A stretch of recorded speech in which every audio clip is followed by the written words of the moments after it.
Hi friends, last వీడియోలో పద్మావతి అమ్మవారిని అనంతాల్ వారు చెట్టుకేసి కట్టేశాడు అన్నాను కదా. అనంతాల్ వారు పూల తోట పెంచిన రోజుల్లో పద్మావతి శ్రీనివాసులు 8 రోజుల పాటు పూలన్నీ కోసేసేవారు.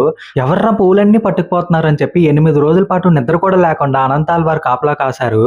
9వ రోజున స్వామివారికి కరుణ కలిగింది. ఎవరు పూలు పట్టుకుపోతున్నారో చూపిద్దాం అనుకున్నారు. 9వ రోజున రాత్రి అవగానే పద్మావతి శ్రీనివాసులు చేతిలో చెయ్యేసుకుంటూ హాయిగా కబుర్లు చెప్పుకుంటూ అనంతాల్ వారు తోటకైతే వచ్చారు. స్వామివారు పూలన్నీ కోసేస్తున్నారు. అమ్మవారు కూడా చక్కగా పూలన్నీ జడలో పెట్టించేసుకుంటున్నారు.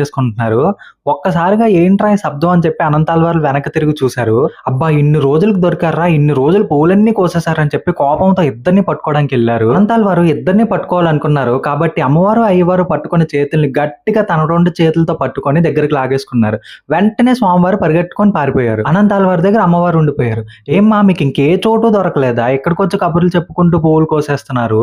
నేను ఇప్పుడు కొంచెం ముసలివాడిని అయిపోయాను కదా, కాబట్టి నువ్వెవరో గుర్తుపట్టలేకపోతున్నాను. నిన్ను ఈ చెట్టుకేసి కట్టేస్తాను, మీ ఆయన వస్తాడు కదా, అప్పుడైతే వదిలిపెడతానని చెప్పి అమ్మవారిని చెట్టుకేసి కట్టేశాడు. తర్వాత ఏం జరిగిందో నెక్స్ట్ పార్ట్ లో అయితే చెప్తాను. అప్పటి వరకు ఓం నమో వెంకటేశాయ.